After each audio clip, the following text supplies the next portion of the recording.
Hi everybody, and welcome back to Room 9, our region's largest classroom. My name is Miss St. Louis, and I'm a teacher at Rogers Elementary School in the Mehlville School District, and we are located in South St. Louis County. Today, I'm here to teach a reading lesson that's geared towards students in the 3rd grade, but all learners are more than welcome to join and explore with us. So let's get started. This week, we have been talking about all things author's purpose, right? And so as a reminder, author's purpose is the reason why an author chooses to write a text, right? It's their purpose behind why they chose to do that, right? And so when we look at them, there are 3 main purposes that we talked about this week as to why an author might choose to write a text. The first is persuasion.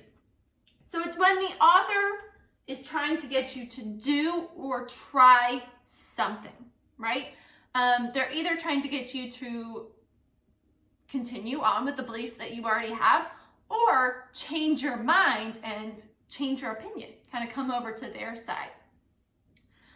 We also have inform, and that's when the author is trying to give you information or teach you something, And so that's usually when you want to discover something new or when you want to maybe have a question answered about a topic. And lastly, we have entertain, okay? And that's when the author tries to make you enjoy a story by keeping your attention, right? And that's when we talk about reading books for fun and for enjoyment, right? For our pleasure.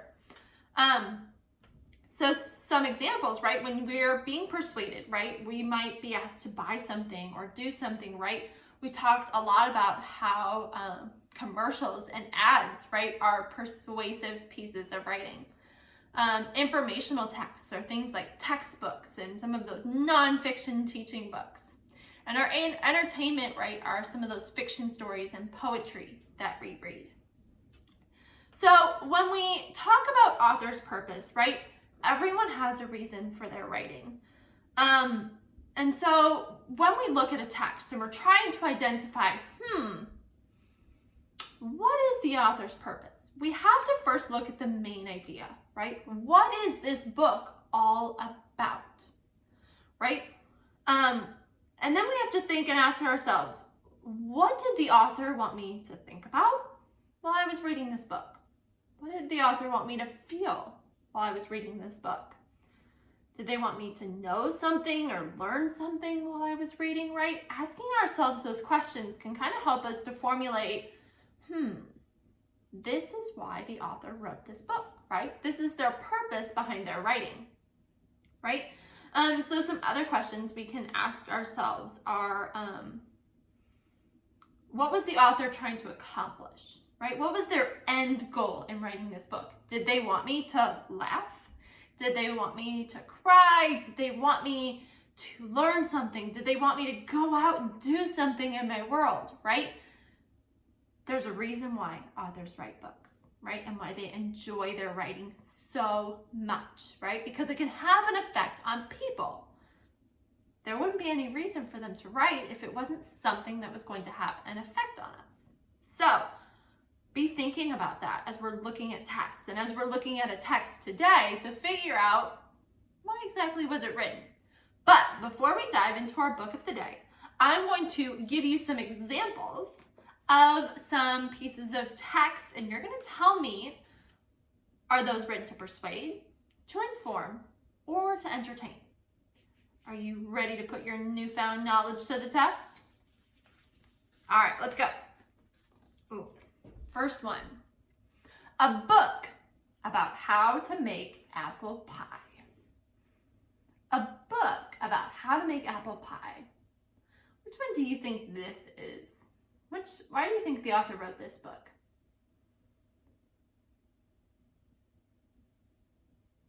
Yeah, to inform, right? To inform and to teach us how to do something, right? Teach us how to make an apple pie. Ooh, next one. A comic book about a superhero. A comic book about a superhero.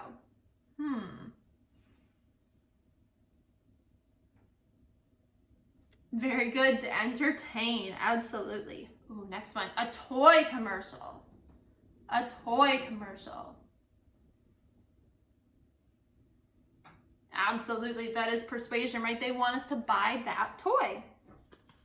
Okay? Nursery rhymes. Nursery rhymes. What do you think about those?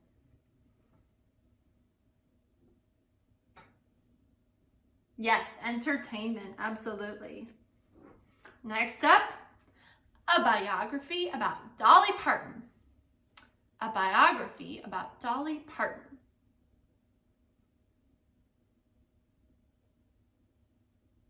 Yeah, information, right? Information about who Dolly Parton is, her life. Awesome. Oh, this is the start of a book. Once upon a time in a kingdom across the sea. Which category do you think this would fit in?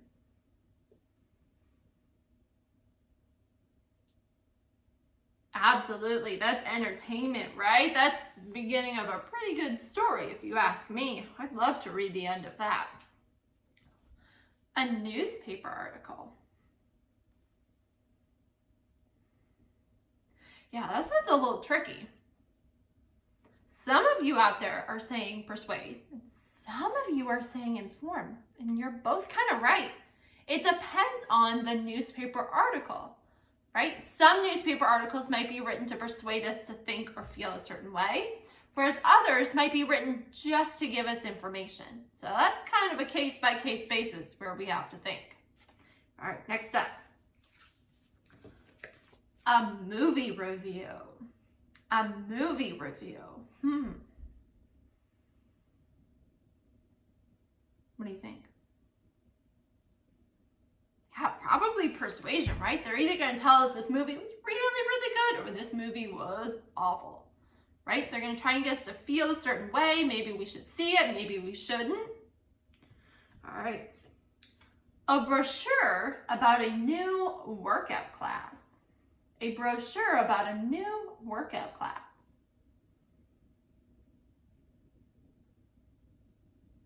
Yeah, it's probably information, right? Telling me a little bit about what this class is, what it's good for, right? Could it be a little persuasive, maybe? Yeah, if it's really trying to get you to do it. But it probably is just telling me a little bit about information about that class. A book about different dog breeds. A book about different dog breeds.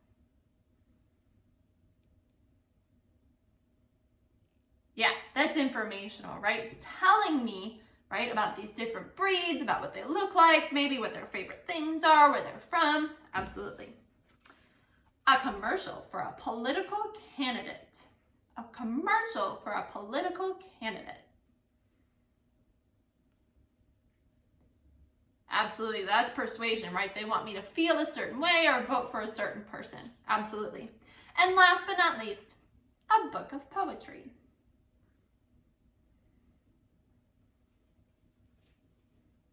Yes, book of poetry, that's definitely entertainment, right?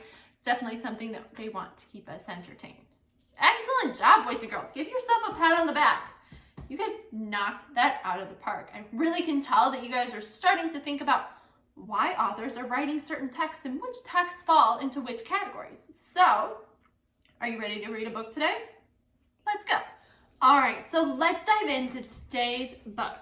Today, we're going to be reading a book called A Storm Called Katrina, written by Myron Uhlberg and illustrated by Colin Bootman. Okay? All right, let's see what this book is all about. Okay? And as we're reading, make sure to pay attention and think about, is this book being written to persuade, to inform, or to entertain, right? And be thinking about why you are thinking that, right? So whenever we give our opinion, we always want to make sure that we give a reason why we think a certain way, right? Give that because behind our thought process. All right, A Storm Called Katrina. Hurricane's coming, baby, Mama said. I'm not a baby anymore, Mama. I turned 10 last month. Doesn't matter how old you are, Louis Daniel. You'll always be my baby, she said. Hush now and go to bed. The wind rattled my window something fierce. When the storm howled louder, I covered my ears and hid under the blanket. I hugged my brass cornet close to my chest. I always feel better having it nearby. Someday I want to play just like Louis Daniel Armstrong, the greatest horn player ever. Right? So we can see his horns right there.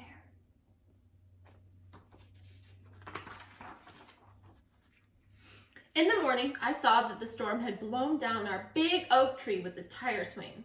Mama's elephant ear plants were beaten flat to the ground. Will you look at that rain, Daddy said. Those drops were bigger than quarters. The wind slammed them sideways against the window. Daddy pulled me away from the glass. The whole house shook. Don't you worry now, Mama said. After some huffing and puffing, Katrina will blow away and land up the coast, just like all those other hurricanes. But I couldn't stop worrying. Finally, the rain stopped and everything got real quiet. Daddy opened the door. Water's rising fast, he said. We've got to get out of here. Let me run and get a few things first, Mama said. Daddy shook his head. There's no time. It's already up to our front stoop. I grabbed my horn from the coffee table. No way I was going to leave it behind.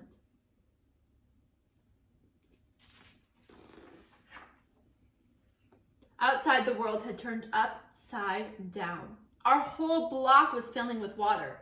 Levees broke, a man behind us shouted. Everybody head south. I held onto Mama and my horn as tight as I could.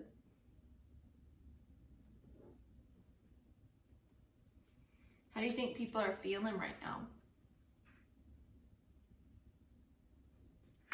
Scared, maybe nervous, right? We all know that hurricanes, right, are a pattern of weather, right? They come with very high winds and they can cause quite a bit of damage. So to be in this situation, right, where there's water rising, it can definitely be very scary. Let's see what happens. The water rose so high that we had trouble walking. Daddy grabbed a piece of someone's porch that was floating by and lifted me up onto it. I was glad because I was afraid we might run into a gator. I kept a sharp watch just in case. Mama climbed up beside me and held me in her arms. Everything's going to be all right. Or everything's going to be fine, baby, she said. I almost didn't mind her calling me baby right then. As Daddy pushed us along, all kinds of things drifted by, even somebody's plastic Christmas tree.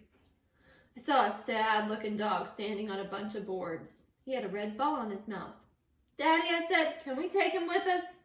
No, Louis, he said. The dog waved his tail like he wanted to play. He never stopped looking at me as we floated past. I sure felt sorry for that dog. He was in the same fix we were.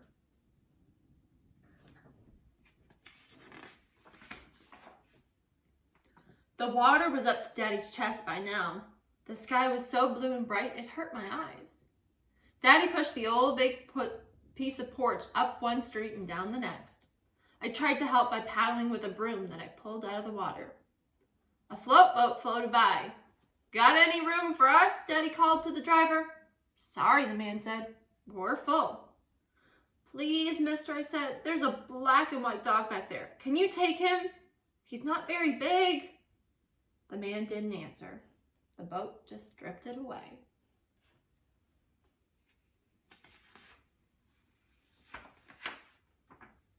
The murky brown water rose so high that Daddy had to climb up on the porch boat with Mama and me. That was when my broom hit a pile of clothes. Mama covered my eyes. Don't look, baby, she said. But I couldn't help but look. We rowed and paddled until we reached a place where the water wasn't as deep. Daddy jumped off and began to push us again. Finally, we felt the bottom of our boat scrape the ground. Mama and I got off too. Where do we go now? I asked. I don't know, baby, Mama said.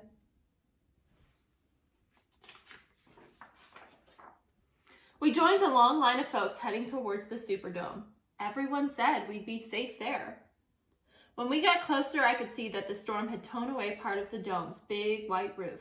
People were shouting and crowding towards the gates. A lady dragged a garbage bag full of stuff. A lady dragging a garbage bag full of stuff came up to us. "I've lived around these parts for 50 years, she said, and I ain't ever seen nothing like this." She hoisted the heavy bag over her shoulders. "I just didn't reckon the storm would ever get this bad." Mama shook her head. Nobody did.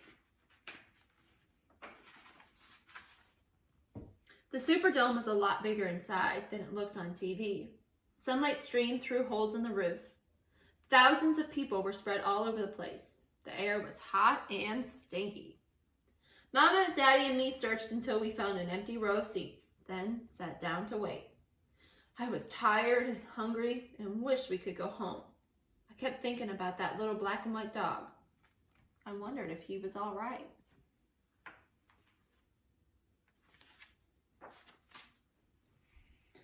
When the electricity went out, Mama, Daddy, and me huddled close together in the dark. I was scared, but I finally fell asleep. In the middle of the night, I woke up from a bad dream about me losing my cornet. I felt better when I saw that it was still tucked next to Mama, but I couldn't get back to sleep. Babies were crying and people were talking. Some folks were yelling at each other. The next day, it got even hotter. People had to wait in long lines for the bathrooms. When we finally got in, it smelled so bad that I had to hold my breath. On the way back to our seats, we heard someone say that food and water were running out. Daddy thought he'd better try and find something for us to eat and maybe some more water. "Louis," he said, "keep an eye on your mama. I'll be back as soon as I can." Daddy didn't come back all that afternoon. Two men in front of us started fighting over a bottle of water. The first man saw me watching them. "Hey, boy," he said, eyeing the bottle in my hand, "give me that." "Leave my son alone," Mama said. She stood up and hustled us right out of our seats. "Come on," she said, "we're going to go sit somewhere else." "But what about Daddy?" I asked, grabbing my cornet. "He won't be able to find us." "Yes, he will, baby," Mama said. "Don't you worry."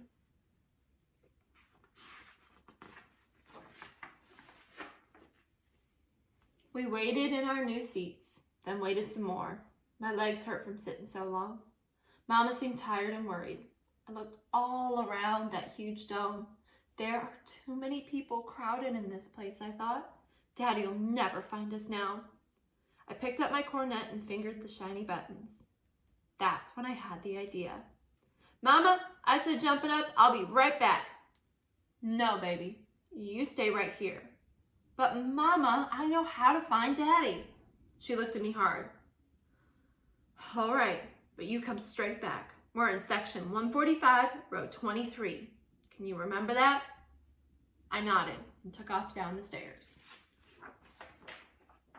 I hurried across the freight green grass and stopped right in the middle of the field. I closed my eyes, lifted my horn, and played a song my granddaddy had taught me. "Home, Sweet Home." After I blew the last note, I stood there for a minute. A voice cut through all the noise in the Superdome. "Louis! Louis Daniel!" Who do you think it is? "Daddy!" He ran all the way down the steps from the top of the Superdome. He grabbed me up in his arms and swung me all around and around. "I've looked all over this place," Daddy said. "I thought I'd never find you. Where's your mama?" "Section 145, I answered. "Row 23. When we got back, Mama started to cry, but she was smiling at the same time. "I'm so proud of you, Louis Daniel," she said.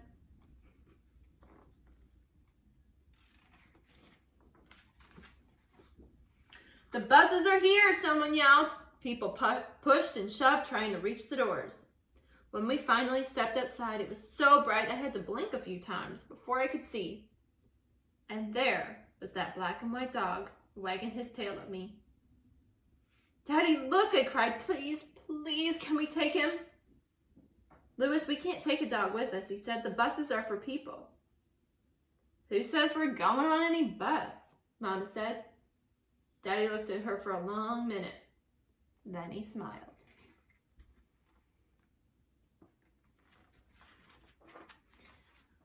"Come on, boy," I said. "We're going home."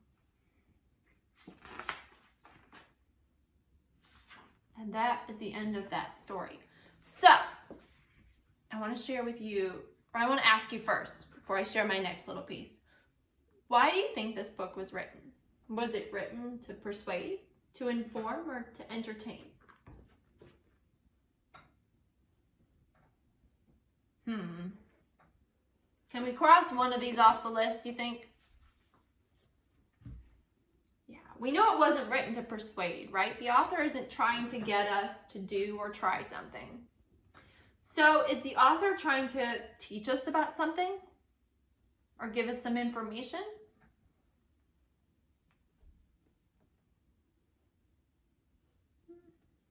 Maybe a little bit, right? Right, we might be getting a little bit of information about what happened after the hurricane. Okay, let's look at entertain. Is the author trying to make us enjoy the story by keeping our attention?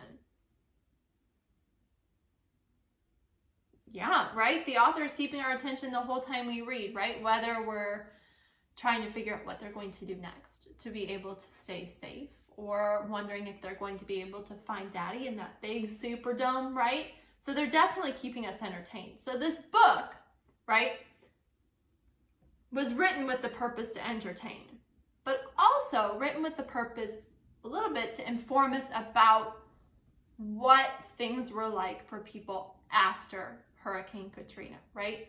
And the immediate after effect, what was it like for this little boy, and what was his experience after Hurricane Katrina, getting from their home and finding safety, right? So I want to share with you now the author's note, okay? Because it gives us a little bit of information, kind of into why he chose to write it. It says, Louis Daniel and his family are fictional characters, but what they experienced in this story is based on the truth. Early on the morning of August 29th, 2005, a hurricane named Katrina came barreling out of the Gulf of Mexico with the seeming force of 10,000 freight trains. It headed straight for New Orleans, Louisiana, a low-lying city protected from flooding by a system of levees and canals. Packing winds up to 140 miles per hour, Katrina pushed huge waves into the Louisiana coast, flattening everything in its path. Then, racing across the flash marshlands in minutes, Katrina found the mouth of the mighty Mississippi River. The storm hurled a powerful surge of water back up the river and into Lake Pontchartrain, already swollen with rainwater. Within hours, Lake Borgne on the east and Lake Pontchartrain on the north overtopped their levees, while the general force of the water burst of the walls of 5 major canals. Soon most of the city was submerged under 7 feet of water. By the next morning, 80% of New Orleans was underwater, and in some places, over 20 feet deep. Like Louis and his family in the story, thousands of people sought refuge from the rising waters and fled to the shelter that had been set up in the Superdome. Katrina was the 3rd strongest storm to ever make landfall in the United States, killing more than 1,800 people. Approximately 850,000 housing units were damaged or destroyed. Tens of thousands of cats and dogs were also affected. The Louisiana Society for the Prevention of Cruelty to Animals estimated that 70,000 pets remained in the city during the storm. About 15,000 were rescued, and only 20% were reunited with their owners. Before and after the storm hit, many people left New Orleans. Some of them never returned. Katrina's victims are now spread clear across America, from Texas to California, from North Dakota to Georgia. But like Louis Daniel and his family, many others remained, and after the waters drained away, more residents returned. Their home is with their families in New Orleans, the birthplace of the great Louis Daniel Armstrong, who, like the fictional Louis Daniel of this story, once blew his horn in his beloved hometown with joy and hope for the future. So, after reading that, does that help maybe stick with your thought of why this book was written, or add to your thoughts about why this book was written?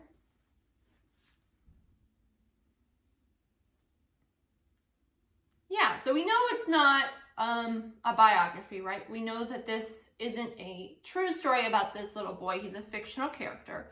But we know that a lot of the pieces of this story, right, are written and taken from other people's accounts of what happened and what they experienced, right? It's based on some of those true facts. So it's almost like a mixture of both, right? Hurricane Katrina happened 15 years ago. So many of you probably were not alive 15 years ago and experienced that, right? And even for someone like me, right? I remember hearing about it on the news and seeing pictures and videos about it, but I live here in St. Louis, Missouri, so it's not something that I experienced. And living here in St. Louis, Missouri, we don't experience the same effects from a hurricane as others. We might experience some rain that comes from the hurricane, but we don't experience hurricanes here. So the author is trying to teach us a little bit about what happens with a hurricane. What were these people feeling? What were they experiencing? But the main purpose of this book, right, was to help us to keep our attention and teach us about what happened in this situation, right? So again, when we've talked about entertaining, right, doesn't necessarily mean that it has to be happy and make us laugh, right? It's something that could keep us interested, definitely a little bit more suspenseful in this book because we were waiting to see if they were going to be able to find his dad, right? So, boys and girls, I hope that you enjoyed reading this book with me today, and I hope that you enjoyed learning about author's purpose this week. And come back tomorrow because tomorrow we're going to be doing a little bit of science and social studies here in room 9, which is always a fun thing for us to do on our Fridays. But until I see you again next time, have fun reading, check out your books, see why maybe your authors wrote your books, and we'll see you next week. Bye, everybody. Thanks for coming.